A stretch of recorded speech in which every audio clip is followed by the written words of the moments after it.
സാറേ, അമേരിക്കയുടെ വിമാനവാഹിനി കപ്പലായ നിമിറ്റ്സ് south China സീയിൽ നിലയുറപ്പിച്ചിട്ടുണ്ട്. ഈ നിമിറ്റ്സിൽ നിന്ന് പറന്നുയർന്ന ഒരു ഹെലികോപ്റ്ററും വിമാനവും തകർന്നിട്ടുണ്ട് എന്ന് പറഞ്ഞാൽ അതിന് പിന്നിൽ ചൈനയാണോ, ഒരു ദുരൂഹതയുണ്ടോ എന്നൊക്കെയുള്ള സംശയമുണ്ട്. അതെ, അതായത് ഇത് അന്വേഷണം പ്രഖ്യാപിച്ചിട്ടുണ്ട് അമേരിക്കൻ നേവി. അപ്പോൾ അന്വേഷണം പ്രഖ്യാപിച്ചിട്ടുണ്ട് എന്ന് പറഞ്ഞാൽ തന്നെ അവർക്ക് തന്നെ ഈ കാര്യത്തിൽ സംശയം ഉണ്ടെന്നാണല്ലോ. അതെ, സാധാരണഗതിയിൽ ഈ മറ്റേ യമനിൽ നിന്ന് അല്ലേ മിസൈലൊക്കെ അയച്ചിട്ട് ഇന്ന് സംശയിക്കാവുന്ന വിധത്തില് ഒരു വിമാനം, അവിടുത്തെ വിമാനവാഹിനി അല്ലേ, ചെങ്കടൽ വിമാനവാഹിനിയില് ഇങ്ങനെ സ്ലൈഡ് ചെയ്ത് വിമാനവാഹിനിയിലേക്ക് ഇറങ്ങുമ്പോൾ സ്ലൈഡ് ചെയ്ത് കടലിലേക്ക് വീണ് തകർന്നതാണെന്നൊക്കെ അന്ന് വിശദീകരിച്ചിട്ടുണ്ട് അമേരിക്ക. ഇതിൽ അമേരിക്കയുടെ ഇൻഡോ പസഫിക് ഫ്ലീറ്റ് അതിൻ്റെ പത്രക്കുറിപ്പിൽ പറഞ്ഞിരിക്കുന്നത് അന്വേഷണം നടക്കുന്നതാണ്. അപ്പോൾ അവർക്ക് തന്നെ, അമേരിക്കൻ നേവിക്ക് തന്നെ ഇതിൽ സംശയമുണ്ട് എന്നാണ് മനസ്സിലാകുന്നത്. അപ്പോൾ അമേരിക്കൻ ഒന്നാമത് ഇൻഡോ പസഫിക് മേഖലയിൽ സംഘർഷം ഉണ്ട്. ഇപ്പോൾ സംഘർഷം എന്ന് പറഞ്ഞാൽ ഫിലിപ്പൈൻസിനെതിരെ അല്ലേ ചൈന നീങ്ങുന്നുണ്ട്, അതുപോലെ തായ്വാന് എതിരെ നീങ്ങുന്നുണ്ട്.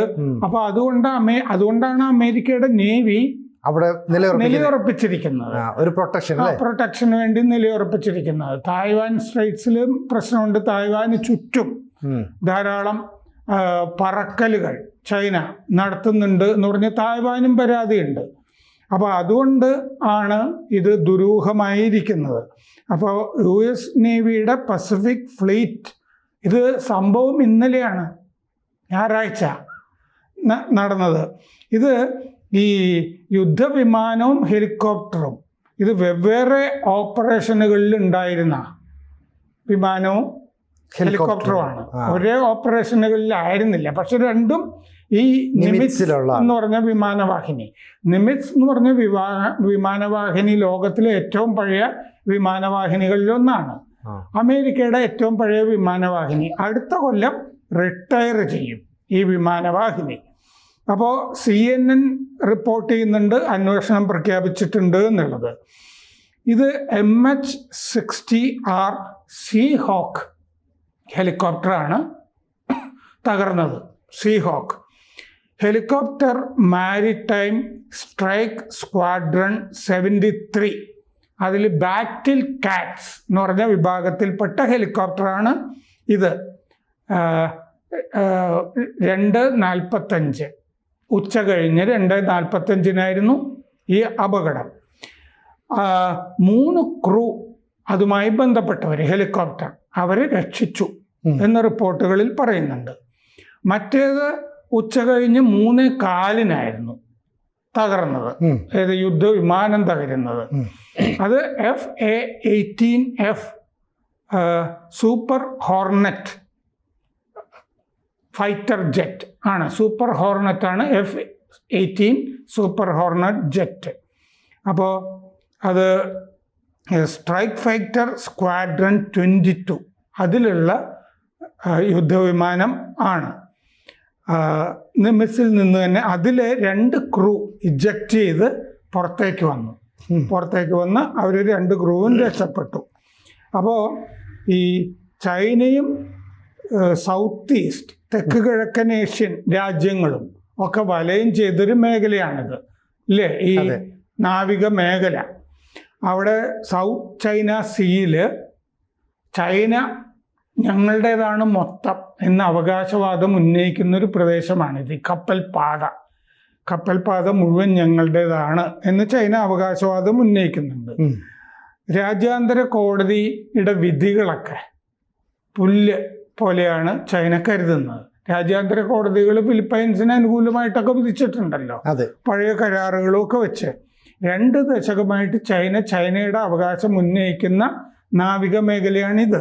അവിടെയാണ് അമേരിക്കയുടെ ഒരു ഹെലികോപ്റ്ററും യുദ്ധവിമാനവും ദുരൂഹമായിട്ട് തകരുന്നത്. അപ്പോൾ ആരോ വെടിവെച്ചിട്ടതായിരിക്കാം, മിസൈൽ അയച്ചിട്ട് തകർത്തതായിരിക്കാം. ആ ഭാഗങ്ങളൊന്നും അമേരിക്ക വിശദീകരിച്ചിട്ടില്ല. എങ്ങനെയാണ് തകർന്നത് എന്ന് വിശദീകരിച്ചിട്ടില്ല. ചെങ്കടലിലെ വിമാനവാഹിനിയിൽ നിന്ന് തകർന്ന് ഞാൻ പറഞ്ഞല്ലോ, ഹാങ്ങറിലേക്ക് പോകുമ്പോൾ സ്കിഡ് ചെയ്ത് പുറത്തേക്ക് പോയതാണ് എന്ന് പറഞ്ഞിരുന്നു. 2 വിമാനങ്ങൾ തകർന്നത്. അപ്പൊ ചൈന അവരുടെ സൈനിക സങ്കേതങ്ങളും പണിയുന്നുണ്ട്. ഈ സൗത്ത് ചൈന സീയില് ഒരുപാട് പ്രവർത്തനങ്ങളൊക്കെ ചെയ്യുന്നുണ്ട്. ചൈനയുടെ നാവിക എക്സ്പാൻഷൻ, വിപുലീകരണം, സ്വാധീനം അത് കുറയ്ക്കാൻ വേണ്ടിയിട്ടാണ് അമേരിക്കൻ വിമാനവാഹിനിയും ഈ ഫ്ലീറ്റും ഇൻഡോ പസഫിക് ഈ മാരിടൈം ഫ്ലീറ്റും ഒക്കെ അവിടെ വന്ന് തമ്പടിച്ച് നിൽക്കുന്നത്. അപ്പോൾ ഇത് തകരുന്നത് എപ്പോഴാണ്? ട്രംപിൻ്റെ ഏഷ്യൻ സന്ദർശനം, പര്യടനം നടക്കുമ്പോഴാണ്. മലേഷ്യയിൽ വന്ന് ഡാൻസ് ഒക്കെ ചെയ്തില്ലേ? ചുവപ്പ് പെരുവതാനിയിൽ ഡാൻസ് ഒക്കെ ചെയ്തു. അവരുടെ ഒരു ഗോത്രവർഗം മലേഷ്യയിൽ അപ്പുറത്ത് നിന്ന് ഡാൻസ് ചെയ്യുമ്പോൾ കൂടെ ഡാൻസ് ചെയ്യുകയൊക്കെ ചെയ്തു. മാത്രമല്ല ഷീ ജിൻപിങ്ങിനെ കാണാൻ പോകുന്നുണ്ട്. ആ സമയത്താണ് ഇവിടെ ഈ സംഭവിക്കുന്നത്. അപ്പോൾ ഈ കഴിഞ്ഞ വസന്തത്തില് ചെങ്കടലില് 2 സൂപ്പർ ഹോർണറ്റ് ജെറ്റുകൾ ഇതുപോലെ തകർന്നിരുന്നു വിമാനവാഹനയിൽ നിന്നുള്ളത്. നമ്മളിപ്പോ പറഞ്ഞില്ലേ, അത് മറ്റേ സംശയം ഉണ്ടായിരുന്നു ഹൂത്തികള് മിസൈൽ അയച്ചിട്ടോ അങ്ങനെ ആക്രമിച്ച് ആണെന്ന്. പക്ഷെ അങ്ങനെയല്ല എന്നാണ് അമേരിക്ക. അത് സമ്മതിക്കാനും പ്രയാസമുണ്ടല്ലോ. അപ്പോ ഈ ഫൈറ്റർ ജെറ്റിന് F-18 $60 മില്യൺ വില വരും. 526 കോടി രൂപ വില വരും. നിമിറ്റ്സ് ഈ പറഞ്ഞ അടുത്ത കൊല്ലം റിട്ടയർ ചെയ്യും. എന്തായാലും ചൈന വെടിവെച്ചിട്ടതാണോ, മിസൈൽ അയച്ച് തകർത്തതാണോ അമേരിക്കയുടെ ഹെലികോപ്റ്ററും യുദ്ധവിമാനവും? അങ്ങനെയാണെങ്കിൽ ഒരു സംഘർഷം നിലനിൽക്കുന്നു സൗത്ത് ചൈന സീയിൽ. അല്ലെങ്കിൽ തന്നെ നിരന്തര സംഘർഷമുണ്ട് ഫിലിപ്പൈൻസും ഒക്കെ ആയിട്ടും ജപ്പാനും ഒക്കെ ആയിട്ട് ചൈനയ്ക്ക് ചില സംഘർഷമുണ്ട്, ഇഷ്യൂസ് ഉണ്ട്. ജപ്പാൻ പിന്നെ 2ാം ലോക യുദ്ധകാലത്ത് തന്നെ ചൈനയ്ക്കെതിരെ നീങ്ങിയിരുന്നതാണ്. 2.5 ലക്ഷത്തോളം ചൈനക്കാര് അതിൽ മരണം വരിച്ചിട്ടുമൊക്കെ ഉണ്ട് യുദ്ധത്തില്. അതുകൊണ്ടാണ് ഇപ്പൊ അവിടെ വിക്ടറി പരേഡൊക്കെ നടന്നില്ലേ, അത് ജപ്പാനെതിരെയായിരുന്നു ചൈനയിൽ ബെയ്ജിങ്ങിൽ നടന്നത്. അപ്പോൾ ഒരു സംഘർഷ മേഖലയിലാണ് ഈ 2 അമേരിക്കൻ വ്യോമസേനയ്ക്ക് ഈ തകരാറ് വന്നിരിക്കുന്നത്.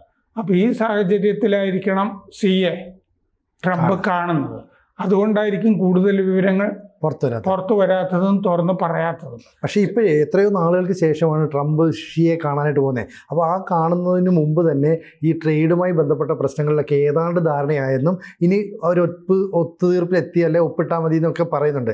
അപ്പോൾ ഷീ അതിന് സമ്മതിക്കുന്നതിൻ്റെ കാരണം എന്ന് പറയുന്നത് ഇവർ മറ്റേ റെയർ എർത്ത്സ് കൊടുക്കില്ല എന്ന് പറഞ്ഞു. അപ്പോൾ അങ്ങോട്ടും ഇങ്ങോട്ടും വിട്ടുവീഴ്ചയ്ക്ക് തയ്യാറാകുക. ആ സമയത്ത് ചൈന ഇത്തരം ഒരു നീക്കം നടത്തി കഴിഞ്ഞാൽ ഈ പറയുന്ന ഒരു ഒത്തുതീർപ്പുള്ള സാധ്യത മങ്ങില്ലേ? അപ്പോൾ അതായത് അതിൻ്റെ അകത്ത് പ്രതിരോധ സഹകരണം ഈ മറ്റേ ചർച്ചയിൽ വരുന്നതായിട്ടില്ലല്ലോ. അതില്ല. ട്രേഡിന്റെ കാര്യം മാത്രമേ ഉള്ളൂ. താരിഫ് തുടങ്ങിയ കാര്യങ്ങളൊക്കെ മാത്രമല്ല. ഈ അമേരിക്ക ഈ സൗത്ത് ചൈന സീയിൽ വന്നിട്ട് ഇങ്ങനെ തമ്പടിക്കുന്നതിനെ പറ്റി ചൈനയ്ക്ക് വലിയ അഭിപ്രായമൊന്നുമില്ലല്ലോ, താല്പര്യമില്ല. മാത്രമല്ല ഞങ്ങൾ തിരിച്ചടിക്കും എന്നൊരു മുന്നറിയിപ്പ് ട്രംപിന് കൊടുത്തിട്ട് ചർച്ചയ്ക്ക് ഇരിക്കുന്നതല്ലേ നല്ലതെന്ന് ചൈന ആലോചിച്ചാൽ തെറ്റു പറയാൻ പറ്റുമോ? അതും പറ്റില്ല. അത് പറയാൻ പറ്റില്ല. കാരണം അവര് ഒരു കാരണവശാലും റയർ എർത്ത്സ്, മാഗ്നറ്റ്സ് ഇല്ലേ, SUV-യിലും മറ്റേ മൊബൈലിലും ഒക്കെ ഇന്നുള്ള കാലത്ത് ആവശ്യമുള്ളതല്ലേ, ഇലക്ട്രിക് കാറുകളിലും ഒക്കെ. അപ്പോൾ റയർ എർത്ത് മാഗ്നറ്റ്സും കയറ്റുമതിക്കൊക്കെ നിയന്ത്രണമുണ്ട്. അക്കാര്യത്തിലൊന്നും ചൈന വിട്ടുകൊടുക്കാനായിട്ട് സാധ്യത കാണുന്നില്ല. അതുകൊണ്ട് മറ്റു രാജ്യങ്ങളൊക്കെ ആയിട്ട് കരാർ ഒപ്പിട്ട് നടക്കുകയല്ലേ ഇപ്പോൾ. അപ്പോൾ മറ്റേ ബ്രസീലിന്റെ പ്രസിഡന്റ് ലുലുവുമായിട്ടും ലുലയുമായിട്ട് ചർച്ച ട്രംപ് നടത്തുന്നുണ്ടല്ലോ. അപ്പോൾ ചർച്ച നടത്തി ഇങ്ങനെ നടക്കാം എന്നല്ലാതെ ഈ ഘട്ടത്തിൽ ഈ 2 വിമാനങ്ങൾ 1 മണിക്കൂർ വ്യത്യാസത്തിൽ ഒരേ വിമാനവാഹിനിയിൽ നിന്ന് തകരാനൊരു സാധ്യത സാധാരണമാണ്. ഒരു സ്വാഭാവികമായ ഒരു പ്രക്രിയ വഴി അത് സംഭവിക്കില്ല. അതുകൊണ്ട് ഇവിടെ അത് തകർക്കാനുള്ളത് ആകെയുള്ളത് ചൈനയാണ്. അപ്പം അതുകൊണ്ട് അമേരിക്കക്കിട്ട് ചൈന പണിത് കഴിഞ്ഞിട്ടുണ്ടോ എന്നൊരു സംശയം ഈ ഇത്തരം കാര്യങ്ങൾ നിരീക്ഷിക്കുന്നവരുടെ ഇടയ്ക്ക് ഉണ്ട്. കൂടുതൽ വാർത്തകളും വിശേഷങ്ങളും നിങ്ങളിലേക്ക് എത്താൻ ABC മലയാളം സബ്സ്ക്രൈബ് ചെയ്യുക, ബെൽ ബട്ടണും അമർത്തുക.